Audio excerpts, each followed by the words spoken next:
Halo teman-teman investor semuanya, semoga bahagia dan sehat selalu. Di kesempatan kali ini kita bakal coba bahas Energi Mega Persada Tbk. Kode sahamnya NNRG, seperti apa perusahaannya, akan coba saya bahas setelah yang satu ini.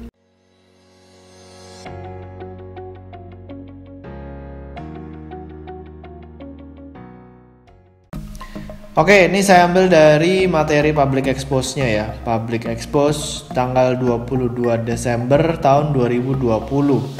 Nah, ini sekilas mengenai EMP atau Energi Mega Persada. Ini merupakan perusahaan gas bumi ya, migas ya, minyak dan gas bumi.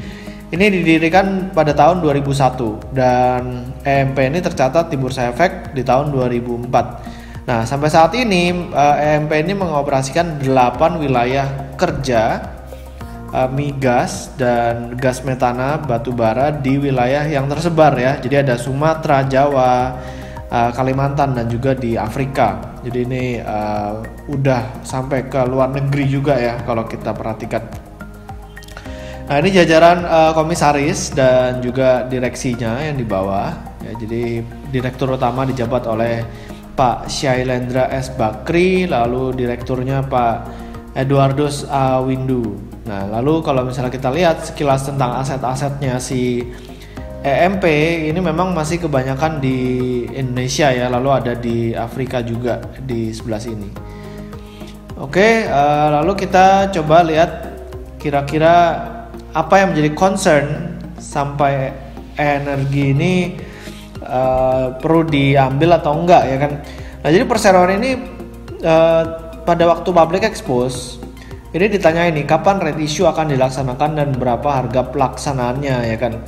Nah, kalau misalnya perseroan ini menjawab memang perseroan ini akan melakukan right issue ya, akan melakukan right issue. Nah, cuman nanti akan disampaikan kemudian pada saat prospektus dan juga dokumen lainnya ini udah disampaikan ya, ketika perseroan melakukan registrasi dan menyampaikan prospektus dan juga dokumen terkait lainnya. Nah, ini baru diumumkan kepada pemegang saham. Dan kalau misalnya perusahaan melakukan right issue, artinya perusahaan ini kan butuh dana ya. Nah, kalau perusahaan butuh dana ya tentunya akan mendilusi pemegang saham yang existing. Nah, itu arti biasanya sih cenderung negatif ya kalau misalnya ada aksi korporasi seperti right issue ini. Nah, lalu kalau misalnya kita lihat dari kepemilikan pemegang sahamnya, si energi ini paling besar itu dipegang sama Valburi Sekuritas Indonesia. Ya, jadi ini sekitar 13,53%, lalu ada Greenwich International Ltd ini 9,66%, lalu ada Eternal Capital 8%, dan juga ini ada UBS ya, ini atas nama Rainwood Inter Investment. Ini sebanyak 8,68%. Ini per Desember tahun 2020 ya. Oke, lalu perseroan akan melakukan RUPSLB ya, yang akan diadakan pada tanggal 25 Februari tahun 2021. Ya, jadi ini belum tahu juga nih secara detail akan membahas apa, cuman akan melakukan RUPSLB. Nah, kalau misalnya kita mau lihat dari kinerja perusahaan ini, kita lihat dari tahun ke tahunnya terlebih dahulu ya. Nah, ini dia dari annualnya. Kita lihat pendapatannya dari 10 triliun di tahun 2014 ini turun terus sampai 4,6 triliun di tahun 2019. Nah, labanya yang tadinya 200 miliar di tahun 2014 ini sempat rugi sangat besar ya, 3,9 sama 5,9 triliun tahun 2015 dan tahun 2016, tapi habis itu bisa profit lagi 340-an miliar di tahun 2019. Nah, di tahun 2020 kinerja perseroan ini meningkat cukup tajam. Ya, kita bisa lihat di sini total pendapatannya jadi 3,5 triliun yang tadinya 2,7 triliun. Lalu labanya ini juga naik dari 115 miliar menjadi 731 miliar. Nah, makanya kalau misalnya kita lihat dari key stats-nya, nah di sini kita lihat current PE ratio TTM-nya 1,7 dan current PE ratio yang annualized ini di 1,7 kali. Jadi inilah yang menyebabkan orang-orang bilang energi ini sahamnya sekarang harganya murah ya kan. Nah, jadi ini pada saat market cap 1,4 triliun atau harganya 139. Nah, lalu kalau misalnya kita coba lihat laporan keuangannya lebih dalam. Nah, ini dia ya. Laba 49 juta US ini sebenarnya bisa setinggi ini karena adanya pendapatan lain-lain. Ya, pendapatan lain-lainnya senilai 28,9 juta US.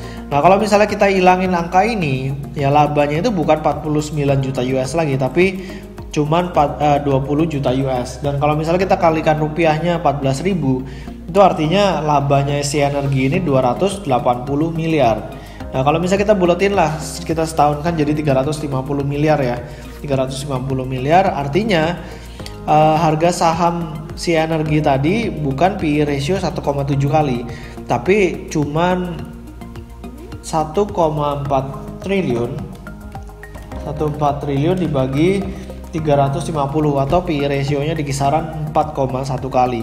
Nah, cuman kalau misalnya kita lihat dari kinerja perseroan yang belum stabil secara tahunannya dari tahun-tahun sebelumnya, nah ini kita masih mempertanyakan apakah perseroan ini masih bisa terus-menerus mencatatkan laba 350M atau cuman sementara ini, ya kan. Jadi kalau kita ambil di tahun 2019 ini 340, lalu 200 miliar, terus ini masih ada rugi, ya kan, 500 kurangin 100, 400 ya, 400 bagi 3 aja 150 miliar, ya kan. Jadi PE ratio energi ini kalau misalnya 1,4 triliun kita bagi 150 itu masih di kisaran hampir 10 kali ya PE ratio buat si energi. Dan untuk saham seperti energi ini PE ratio 10 kali sebenarnya juga udah cukup wajar ya. Nah, jadi demikian dari saya tentang energi. Semoga videonya bermanfaat. Jangan lupa buat di subscribe YouTube channel saya dan juga follow Instagram saya di Pesan Saham. Sampai ketemu di video berikutnya. Selamat berinvestasi.